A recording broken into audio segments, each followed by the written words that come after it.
Sumapagpalang araw po sa ating lahat mga kapatid. Narito po tayo ngayon sa Panalangin ng Bayan live radio program na naghatid ng saya at bagong pag-asa. Where Jesus Christ is our Lord. Ako po niyong kapatid, Brother Ernesto Sales, na mag-ayag ng mabuting balita ng ating mahal na Panginoon. At ang ating pagsasaluhan mga kapatid ay ayon po sa aklat ni San Mateo, chapter 8, verse 23 hanggang 27. So mga kapatid, ganito po ang nakasulat. Sumakay si Jesus sa bangka kasama ang kanyang mga alagad. Bumugso sa lawa ang isang malakas na unos at halos matabunan ng mga alon ang bangka. Ngunit natutulog noon si Jesus, kaya't nilapitan siya ng mga alagad at ginising. Panginoon, tulungan ninyo kami, sabi nila. Lulubog tayo. At sinabi niya sa kanila, ano't kayo'y natatakot? Napakaliit naman ng pananalig ninyo. Bumangon siya, sinaway ang hangin at ang dagat, at tumahimik ang mga ito. Namangha silang lahat at ang sabi, anong tao ito? Kahit ang hangin at ang dagat ay tumatalima sa kanya. Mga kapatid, ang mabuting balita ng Panginoon. Pinupuri ka namin, Panginoong Jesucristo. So mga kapatid, napakaganda po ng mensahe ng ating binasa nating Ebanghelyo. Ay dito po ay napakinggan natin ang tungkol sa pagkatakot. At ito po ay nangyari mga kapatid, nangyari na ito sa Sea of Galilee. At yung mga alagad sa pagkakataon na yun ay natakot. Bakit? Dahil mayroong dumating na bagyo at malakas na alon at malakas na hangin. Kaya nga mga kapatid, ando doon yung kanilang takot. So mayroon tatlong mahalagang mensahe na naisiparating sa atin ng ating mahal na Panginoon mga kapatid. At ang title po ng topic natin ay tatlong mahalagang bagay na gagawin sa gitna ng unos ng ating buhay. Una mga kapatid, huwag tayong matakot sa gitna ng pagsubok. Huwag tayong matakot sa gitna ng mga pagsubok. May mga tao mga kapatid na kagaya ng mga alagad ng ating mahal na Panginoon na ando doon yung takot. Bakit? Dahil ang akala nila ay lulubog na sila. Lulubog na yung kanilang bangka at pag sila ay lumubog ay siyempre ando doon na yung kanilang pagkalunod. Kaya yung kinakatakot nila. Ako rin po mga kapatid ay nasubukan ko na rin po yung para akong nalunod. Noon po kasi pupunta rin po kami ng Cavite nung nasa Manila ako na nagtatrabaho at doon kami naliligo o nagpupunta sa dagat doon sa Tansa. So minsan ay akala ko ay mababaw pa yung aking kinalalagyan hanggang sa malalim na pala. So yung mga kasama ko naman nandoon sa pampang kaya kinakaway-kawayan ko sila at talagang yung malakas na alon talagang hilahin ka doon sa ilalim, sa malalim. Kaya nga, ando doon yung takot pagka nasa ganong kalagayan na po tayo. Amen po ba? Yung andyan yung hindi ka makahinga, di ba? Yung takot mo talaga, nakala mo ay mamamatay ka na, yung lulubog ka na. Amen po ba? Pero, kung ikaw ay nagtitiwala na mayroong Diyos, ay hindi kanya pababayaan. Kaya nga, yung mga iba naman, ay kakaiba naman yung kanilang mga takot. Ano yung kanilang kinatatakutan? Yung mga maniningil, di ba? Kaya kung minsan, yung mga iba naman, ay sa kanilang takot, sila ay nagtatago, di ba? Sila ay nagtatago dahil andyan na naman yung Bombay na maniningil sa kanila. Kaya nga mga kapatid, tandaan po natin ang mensahe ng ating mahal na Panginoon. Dito po sa Isaiah chapter 41 verse 10, ako isa sa iyo, huwag kang matakot. Ako ang iyong Diyos, hindi ka dapat mangamba. Palalakasin kita at tutulungan, iingatan at ililigtas. So napakaganda po ng mensahe ng ating mahal na Panginoon. Sabi niya, huwag kang matakot. Ako ang iyong Diyos. Kaya dapat huwag po tayong matakot. Kung alam natin na mayroong Diyos tayo, ay huwag kang mangamba. Dahil palalakasin tayo ng ating mahal na Panginoon. At hindi lamang yun mga kapatid. Sabi nga dito, hindi lang tayo palalakasin, hindi lang tayo tutulungan, kundi andun pa yung pag-iingat ng ating mahal na Panginoon. Iingatan ka sa sandaling ikaw ay nasa gitna ng pagsubok, sa sandaling ikaw ay nasa gitna ng dagat, ay hindi ka niya pababayaan. Amen po ba?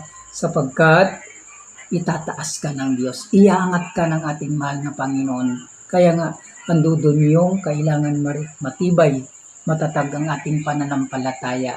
At huwag matatakot sa anumang mga pagsubok na dumarating sa ating mga buhay dahil nariyan ang Diyos na gagabay sa atin. Amen po ba? So pangalawa mga kapatid ay mag-focus tayo sa Panginoon. Yung ating binasa mga kapatid sa ating ebanghelyo, saan nakapokus yung mga apostoles, nakapokus sila sa takot, nakapokus sila sa alon at sa kanilang paglubog. Huwag tayong mag-focus mga kapatid sa mga negative na mga bagay, kundi ituon natin ang ating isip at ang ating mga mata sa ating mahal na Panginoon, na siya ang mag-aangat sa atin sa ating pagkalubog. Amen po ba? Yung siya ang sasalo sa lahat ng mga hampas, sa lahat ng mga alon sa ating buhay. Amen po ba? At sa gitna ng pagsubok, nariyan ang Diyos. Amen po ba? Natutulong sa bawat isa sa atin. Andun pagka tayo nang hina, yung kahinaan mo ay kung ikaw ay nag-focus sa ating Panginoon ay palaging nariyan. Hindi kanya pababayaan. Tandaan po natin mga kapatid na mayroon talagang pagsubok sa ating mga buhay. Hindi po mawawala yan. Yan po ay kakambal na ng buhay natin, yung pagsubok sa buhay. Pero ang kakambal naman natin, ang kasama naman natin ay ang ating Panginoon. Kaya nga, pagkakasama mo lagi ang Diyos, sabi nga, dadaan tayo sa mga pagsubok. Ibig sabihin, dadaanan lang natin yun. Kaya pagka mayroong mga pagsubok, idalangin natin sa ating mahal na Panginoon na sana, Lord, huwag na itong bumalik. Huwag na itong bumalik. O kaya, Lord, sana maging matibay ako pag dumarating yung mga pagsubok sa aking mga buhay. Amen po ba? Yung matibay at lumalaban. Kailangan ay maglumalaban tayo sa mga pagsubok na dumarating sa ating mga buhay. Yung matibay tayo, yung maipapanalo natin ito. Kagaya ng mga sundalo, pagka sila ay nakipaglaban, ang nasa kapokus sila at sa kanilang pakikipaglaban ay kaya ko ito, kaya namin ito. Di ba? Kailangan ay magtagumpay ako. Amen po ba? Huwag tayong give up, di ba? Huwag tayong magpatalo. At sa ating pagsusumikap, sa ating mga ginagawa ay tsak yun. Magtatagumpay tayo at may papanalo natin yung mga bagay-bagay na nais nating makamtan sa ating mga buhay. Amen po ba? Ayan mga kapatid. So sabi naman po dito sa pangatlo, manalig tayo sa Panginoon sa gitna ng pagsubok. Ayan. Yung pagsubok sa atin, mga kapatid, ay yun yung bagyo sa ating buhay. Yung iuugoy tayo yan. Yayanigin tayo yan, di ba? Kaya nga, sabi dito sa Mark 11 verse 22, sumagot si Jesus, manalig kayo sa akin. Ayan. Si Job, natatandaan po ninyo si Job, yung kasaysayan ng Job, na hindi siya nagpatalo. Diba? Hindi siya nagpatalo. Napagtagumpayan niya ang mga pagsubok sa kanyang buhay. Totoo po yan. Kaya marami rin sa atin na sa pagiging matibay yung ating pananalig ay hindi tayo nagpapatinag. Marami po yan.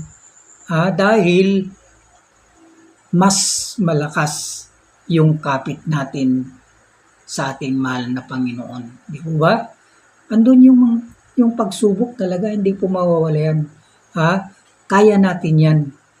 Kaya natin. Sa pamamagitan ng grasya ng ating mahal na Panginoon. Kung ikaw ay naniniwala at nagtitiwala sa kakayahan ng ating mahal na Panginoon, baliwala yan. Baliwala yan. Kaya tandaan pa natin mga kapatid, hindi ipahihintulot, lagi nating naririnig ito, hindi ipahihintulot ng Diyos yung pagsubok na hindi mo kayang lutasin o mapagtagumpayan. Kaya nga, laging may planong ating mahal na Panginoon. Maraming mga tao na talagang dumadaan dito. Hindi po mawawala sa ating buhay ito. Ito mga pagsubok na ito. Bakit sila nagtatagumpay? Dahil sa kanilang pananalig. Kaya nga, sabi nga dito ng ating mahal na Panginoon, ang liit naman ng inyong pananalig. Di ba? Ang liit naman ng iyong pananalig. Kaya kailangan, andudun lagi, lakihan natin yung pananalig natin sa ating mahal na Panginoon. Kaya nga yung mga iba, yung hindi na nila talaga makayanan, di ba? Yung nangyayari sa kanila, anong ginagawa nila?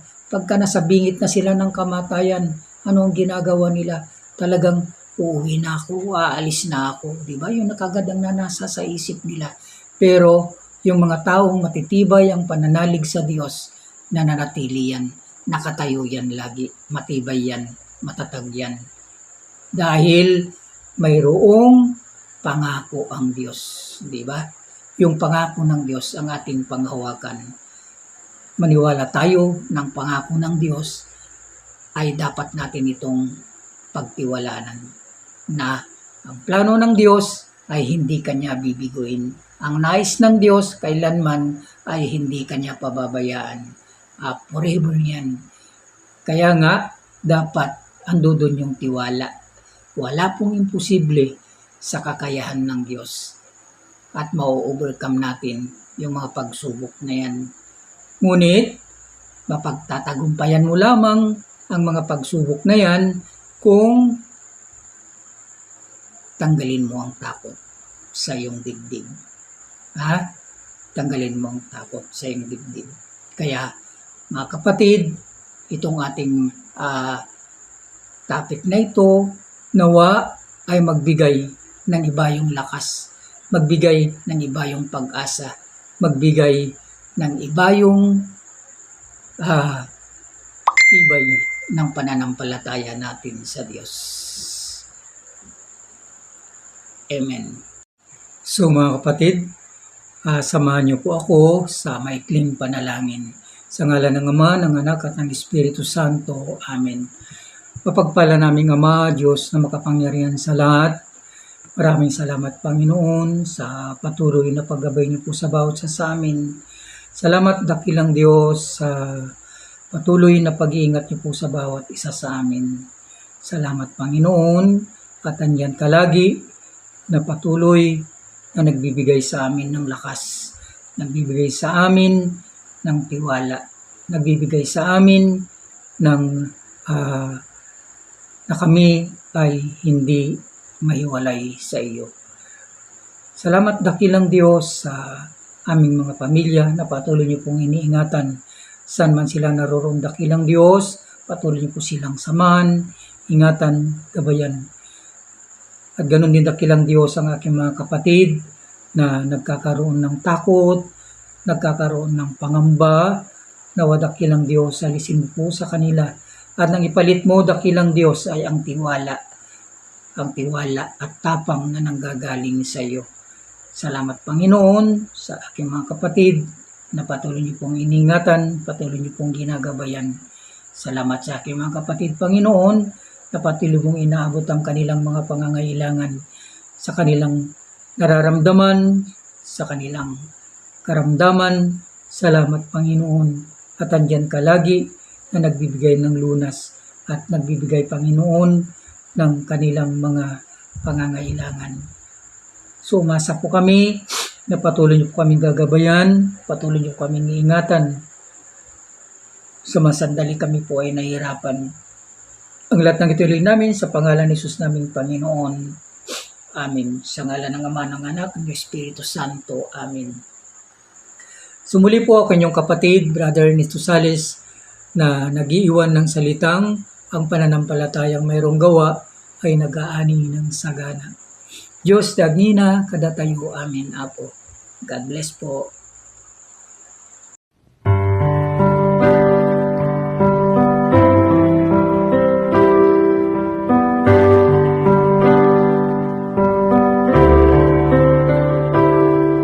Ilog mo